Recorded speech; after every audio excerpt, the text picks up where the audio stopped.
प्रिय विद्यार्थियों, सुप्रभात। आइए एक बार पुनः आपका हमारी क्लास में स्वागत है। और आज हम 9th क्लास की जो साइंस है उसका पहला चैप्टर है वो हमने कंप्लीट कर लिया है। और आज हम उसी पहले चैप्टर के सभी जो प्रश्न हैं उन प्रश्नों का जवाब देंगे। तो आप ध्यान से समझें और अंत तक देखते रहें ताकि सभी प्रश्नों के उत्तर आपको मिल जाएं। तो पहला प्रश्न है, निम्नलिखित में से कौन से पदार्थ हैं? तो कुछ नाम दिए हैं, कुर्सी है, वायु है, स्नेह है। तो देखो, हम जानते हैं पदार्थ की परिभाषा हम पहले बता चुके हैं कि पदार्थ वह होते हैं जिनमें भार होता है और जो स्थान घेरते हैं। तो सबसे पहले कुर्सी है, क्वेश्चन नंबर फर्स्ट का जो आंसर है। तो वायु, कुर्सी, बादाम, ये दो पदार्थ है क्योंकि यह पदार्थ की परिभाषा है उसको फॉलो करते हैं। अगला है शीतल पेय है, ये भी आएगा।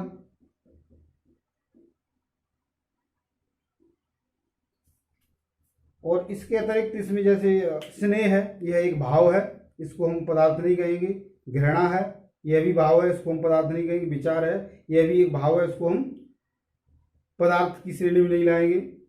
इत्र की सुगंध है, इत्र की सुगंध,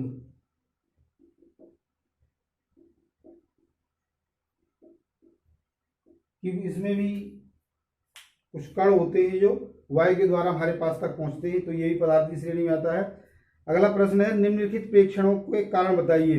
गर्म पानी खाने की गंध, जो गर्म खाना है उसके खाने की गंध है वह हमारे पास तक आसानी से पहुंच जाती है, जबकि ठंडे खाने की गंध को लेने के लिए हमें उसके पास जाना पड़ता है। तो क्या है कि जैसे जो खाना गर्म होता है तो उसके जो कण हैं उसकी गतिज ऊर्जा बहुत अधिक हो जाती है, और गतिज ऊर्जा अधिक होने के कारण वो बहुत दूरी तक सर्वाइव कर सकते हैं, जा सकते हैं, इसलिए उसकी गंध हमारे पास तक जल्दी आ जाती है। स्विमिंग पूल में गोताखोर पानी काट सकता है। तीसरा प्रश्न है कि स्विमिंग पूल में जो गोताखोर है वो पानी को काट सकता है, तो पदार्थ का कौन सा गुण दर्शाता है? तो पानी है, उसके बीच के अणुओं के बीच का जो आकर्षण बल है वह ठोस की अपेक्षा कम होता है, और इतना कम होता है कि हम उसको आसानी से काट सकते हैं। यही कारण है कि गोताखोर उस पानी को, या फिर हम कोई टोटी चल रही है, पानी बह रहा है, उस बहते हुए पानी को हम आसानी से काट सकते हैं। पदार्थ के कणों की क्या विशेषताएं होती हैं? पदार्थ के कणों की विशेषताएं, अगला क्वेश्चन है, क्वेश्चन नंबर 4। पदार्थ के कणों की विशेषताएं। तो देखो, पदार्थ के कणों की विशेषताएं, पदार्थ के कण जो होते हैं उनके बीच आकर्षण बल होता है, और प्रत्येक पदार्थ के कणों के बीच कुछ रिक्त स्थान होता है। यह हमेशा गतिशील रहते हैं, आपस में गतिज ऊर्जा यदि ज्यादा बढ़ जाए तो और भी ज्यादा गतिशील रहते हैं। अगला जो प्रश्न है दूसरे पार्ट में, पहला प्रश्न है इसका, ये पहला जो पार्ट था अर्थात चैप्टर नंबर फर्स्ट के पेज नंबर 4 पर जो प्रश्न थे उनके बारे में जिक्र किया। आगे है, किसी तत्व के द्रव्यमान प्रति इकाई घनत्व को हम घनत्व कहते हैं। यानी कोई भी पदार्थ है उसके, जैसे ये है, तो इसका जो घनत्व है वो क्या कहलाएगा कि इसके प्रति इकाई आयतन में इसका जो भार होगा हम उसी को घनत्व कहते हैं। तो इसमें जो प्रश्न दिया है उसमें पूछा है यानी घनत्व बराबर द्रव्यमान बट्टे आयतन, घनत्व बराबर द्रव्यमान बटे में आयतन, अर्थात उस पदार्थ का जो द्रव्यमान है उसको यदि हम आयतन से भाग कर देंगे तो वह उसका घनत्व कहलाता है। तो प्रश्न पूछा है, बढ़ते हुए घनत्व के क्रम में निम्नलिखित को व्यवस्थित करें। तो वायु है, चिमनी का धुआं है, शहद है, जल है, चौक है, रुई और लोहा। तो सबसे पहले हम देखेंगे, देखो वायु, इसका घनत्व सबसे कम होता है। इसके बाद चिमनी का धुआं,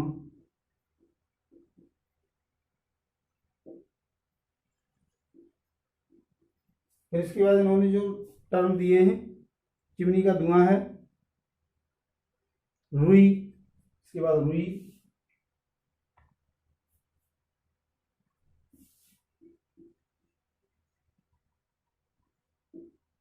जल, जल आएगा। और फिर आगे इन्होंने दिया है चौक, इसके बाद चौक, उसके बाद लोहा। इस तरीके से हम इसको बढ़ते क्रम में लिख सकते हैं। अगला जो प्रश्न है, पदार्थ की विभिन्न अवस्थाओं के गुणों में होने वाले अंतर को सारणीबद्ध कीजिए। तो हम इसके बारे में जो क्लास की वीडियो बनाई थी उसमें देख चुके थे कि पदार्थ के जो गुण हैं, सबसे पहले हम देखेंगे इसकी जो दृढ़ता है। तो द्रव में, ठोस में और गैस में किस में ज़्यादा होती है? तो ठोस में दृढ़ ज़्यादा हो। ठोस पदार्थ है वो दृढ़ होते हैं, द्रव हैं वह दृढ़ नहीं होते हैं, गैस हैं वो उससे भी ज़्यादा दृढ़ नहीं होती। इसी प्रकार से हम उसकी संपीड़ितता को देखेंगे। द्रवों को, गैसों को ज़्यादा संपीड़ित किया जा सकता है, द्रवों को उससे कम और ठोसों को उससे भी कम। तो इस प्रकार से इनके बारे में हमने जाना। अगला है, गैस पूरी तरह उस बर्तन में को भर देती है जिसमें हम उसको रखते हैं। तो गैस के अणु होते हैं, उनके बीच आकर्षण बल न के बराबर होता है और वह भ्रमण करते रहते हैं। तो जिस बर्तन में हम भरेंगे वह पूरे बर्तन में भर जाएगी। यदि हम कमरे में गैस को खोल देंगे तो उसमें भी पूरे में भर जाएगी। तो उसका कारण यही है कि उसके अणुओं की जो गतिज ऊर्जा है वह बहुत अधिक होती है। गैस बर्तन की दीवारों पर दबाव डालती है क्योंकि वह गति करते हैं और गतिज ऊर्जा ज़्यादा होने की वजह से गति करते हैं, तो उसकी दीवारों पर दबाव डालते हैं। इसका कारण हम ये देख सकते हैं, जब हम गुब्बारे में हवा भरते हैं तो वह फूल जाता है क्योंकि वह उसकी जो सतह होती है उस पर दबाव डालता है और वो फूल जाता है। लकड़ी को, जो लकड़ी की मेज है वह ठोस कहलाती है क्योंकि उसके पदार्थ के अणुओं के बीच आकर्षण बल इतना अधिक होता है कि वह एक दूसरे को तोड़ नहीं पाते, इसलिए वह ठोस होते हैं। हवा में हम आसानी से अपना हाथ चला सकते हैं, लेकिन एक ठोस लकड़ी के टुकड़े में हाथ चलाने के लिए हमें कराटे में दक्ष होना पड़ेगा क्योंकि जो हवा है उसके अणुओं के बीच आकर्षण बल इतना कम होता है कि हम आसानी से अपने हाथ से उन हवा के अणुओं के बीच जो आकर्षण बल है उसको आसानी से तोड़ सकते हैं, जबकि कोई ठोस वस्तु है उसको आसानी से नहीं तोड़ा जा सकता। हमारे हाथों का मजबूत होना बहुत जरूरी है, इसलिए जो कराटे हैं उनको, उनकी दक्षता हमारे अंदर होगी तभी हम उसको कर सकते हैं। सामान्यतः ठोस पदार्थों की अपेक्षा द्रवों का घनत्व अधिक होता है, लेकिन बर्फ के टुकड़े को जल में तैरते हुए देखा जा सकता है। अब जिसका घनत्व ज्यादा है वह उस द्रव में नहीं तैर सकता। तो यहाँ पर क्या है, जो बर्फ का टुकड़ा है, हम जानते हैं कि पदार्थ के कण जब द्रव से ठोस अवस्था में आते हैं तो उनके अणुओं के बीच आकर्षण बल अधिक होने की वजह से उनके अणुओं के बीच का जो अंतर है वह कम हो जाता है, अर्थात उसका घनत्व बढ़ जाता है। लेकिन बर्फ के टुकड़े के साथ क्या होता है कि जैसे ही बर्फ द्रव अवस्था से ठोस अवस्था में आती है तो उसके बीच वायु के कुछ स्थान रिक्त रह जाते हैं, यानी क्रिस्टल बन जाते हैं, और क्रिस्टल बनने की वजह से उसका जो आकार है या उसका आयतन है वो बढ़ जाता है, इसलिए उसका घनत्व क्या है, कम हो जाता है। क्योंकि पहले इतने एरिया में बर्फ पानी था तो इसको हम इतने एरिया में पाएंगे। इसका उदाहरण आप दे सकते हो, जैसे ही आप अपने फ्रिज में जो फ्रीजर होता है उसमें बर्फ को जमाने के लिए रखते हो, तो हम जो बर्तन है उस बर्तन में पानी को रखते हैं। मान लीजिए इस तरीके से बर्तन हमने रखा है, तो जब बर्फ जम जाती है तो इस तरीके से उसका आकार हो जाता है, यानी वो ऊपर बढ़ जाती है। और यही कारण है सर्दियों के दिनों में जो पहाड़ी एरिया है उस पहाड़ी एरिया में जो पाइपलाइन होती है सप्लाई की, पानी की सप्लाई पाइपलाइन होती है, उनके नीचे जो कर्मचारी हैं वह आग जलाते रहते हैं क्योंकि तापमान बहुत कम होने पर उन पाइपों में जो पानी है वह जम जाएगा और जमने से उसका आयतन बढ़ेगा तो वह टूट जाएगा। निम्नलिखित तापमान को सेल्सियस में बदलिए। फर्स्ट क्वेश्चन है इस प्रश्न का, ए पार्ट है और इसमें दिया है केल्विन में 300 केल्विन, 300 केल्विन। बी पार्ट में 573 केल्विन। इसको हमने सेल्सियस में बदलना है। तो किसी भी ताप को केल्विन से सेल्सियस में बदलने के लिए हम 273 इसमें से घटा देते हैं। C बराबर 300 माइनस 273, 300 में से 273 को घटा देंगे तो ये सेल्सियस में बदल जाएगा। तो 10 में से 3 गए 7 और यहाँ पर 9 में से 7 गए 2 यानी 27 डिग्री सेल्सियस। ऐसे ही 573 है तो 573 माइनस 300 यानी 273 डिग्री सेल्सियस हो जाएगा। अगला जो प्रश्न है इसमें पूछा है निम्नलिखित तापमान पर जल की भौतिक अवस्था क्या होगी, यानी जल जो है वह इन तापमानों पर क्या होगा। सबसे पहले दिया है 250 डिग्री सेल्सियस। तो 250 डिग्री सेल्सियस जो है वह जल का जो क्वथनांक है 100 डिग्री सेल्सियस उससे भी काफी अधिक है। तो इस तापमान पर जो जल है वह गैस अवस्था में होगा 100 डिग्री सेल्सियस। ए पार्ट गैस होगी गैस अवस्था में, बी पार्ट में दिया है 100 डिग्री सेल्सियस। तो 100 डिग्री सेल्सियस क्वथनांक है और यहाँ पर पानी अपनी अवस्था चेंज करता है तो दोनों अवस्थाओं में पाया जाएगा, द्रव एवं गैस दोनों ही अवस्थाओं में पाया जाएगा, क्योंकि यहाँ पर यह अपनी अवस्था को बदलना शुरू करता है, अर्थात द्रव भी होगा और गैस भी होगा। किसी पदार्थ की अवस्था परिवर्तन के दौरान तापमान स्थिर क्यों रहता है। यह पहले चर्चा कर चुके हैं कि कोई भी पदार्थ है जब उसकी अवस्था बदलती है, द्रव से गैस में या ठोस से द्रव में आता है, तो उसका तापमान बदलता नहीं है, क्योंकि उस समय क्या होता है कि जो उस पदार्थ के जो कण हैं वह अवस्था परिवर्तन के दौरान उस ऊर्जा को अपने पास रखते रहते हैं, यानी ऑब्जर्व करते रहते हैं, और उसी को हम गुप्त ऊष्मा कहते हैं। तो उस गुप्त ऊष्मा के कारण पदार्थ का जो टेम्परेचर है या उस प्रक्रम का टेम्परेचर है वह बदलता नहीं है, स्थिर रहता है। आगे जो प्रश्न है वो देखते हैं। अगला प्रश्न है गर्म शुष्क दिन की तुलना में गर्म शुष्क दिन में कूलर अधिक ठंडा क्यों रहता है। यानी गर्म और शुष्क दिन है, जैसे नमी होगी उसमें या टेम्परेचर कम होगा उसकी अपेक्षा कूलर में जो शीतलता है वो अधिक क्यों होती है। क्योंकि गर्म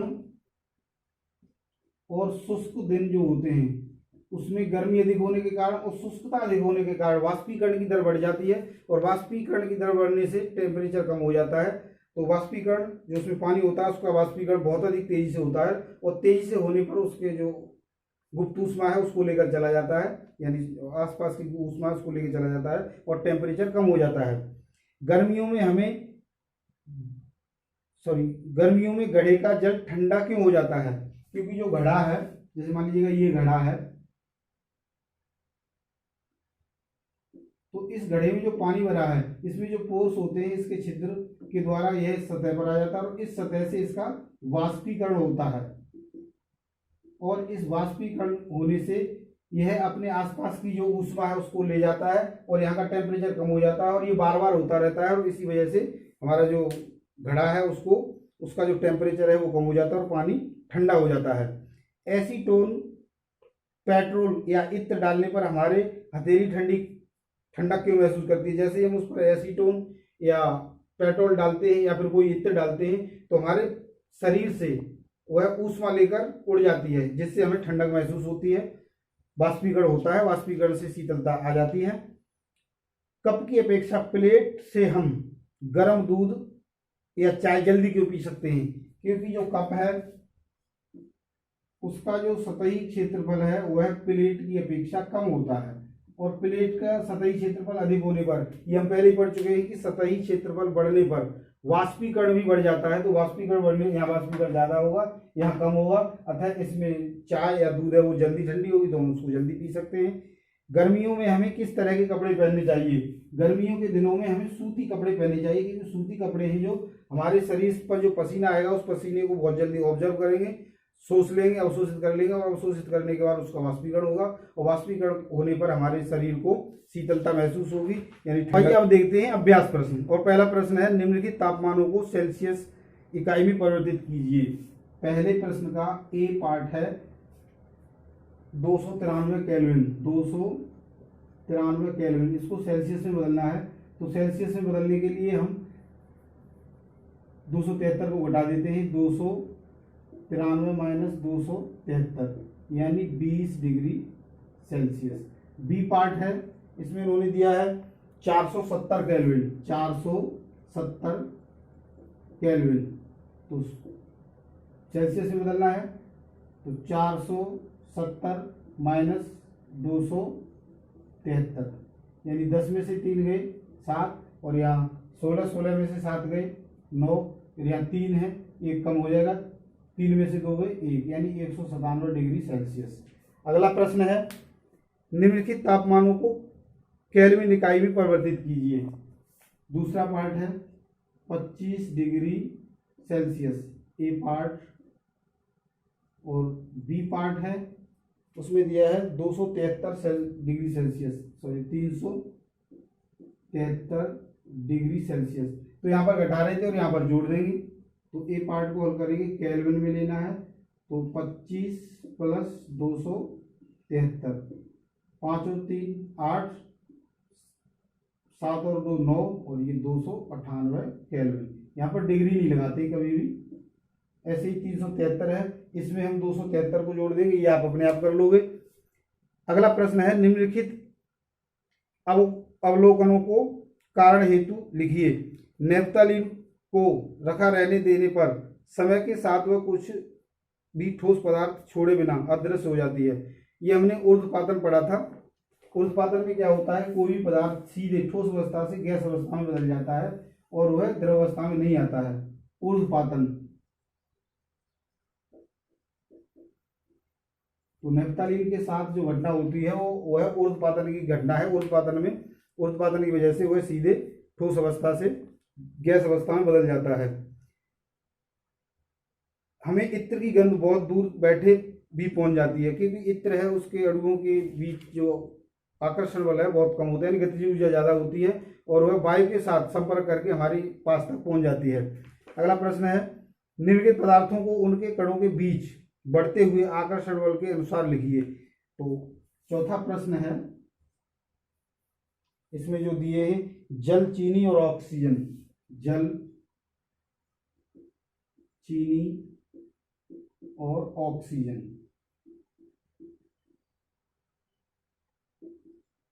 तो हम जानते हैं ये ठोस है, ये गैस है और ये द्रव है। तो ठोस सबसे पहले आएगा, यानी चीनी। इसमें पूछा है इन्होंने निम्नलिखित पदार्थों को उनके कणों के बीच बढ़ते हुए आकर्षण बल के, तो सबसे पहले हम सबसे छोटा लिखेंगे, यानी ऑक्सीजन पहले आएगा।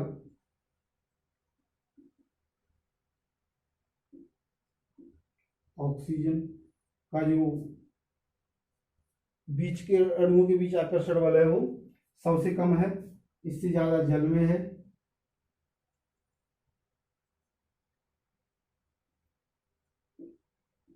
जिसके बाद आएगा चीनी, यानी ठोस के बीच आकर्षण बल है वो बहुत अधिक होता है। निम्नलिखित तापमानों पर जल की भौतिक अवस्था का, अभी हमने एक और प्रश्न किया था वही इसी तरीके का है। सबसे पहले है 25 डिग्री सेल्सियस, ए पार्ट है, प्रश्न नंबर 5 का। क्वेश्चन नंबर 5 है उसका ए पार्ट है 25 डिग्री सेल्सियस, बी पार्ट है 0 डिग्री सेल्सियस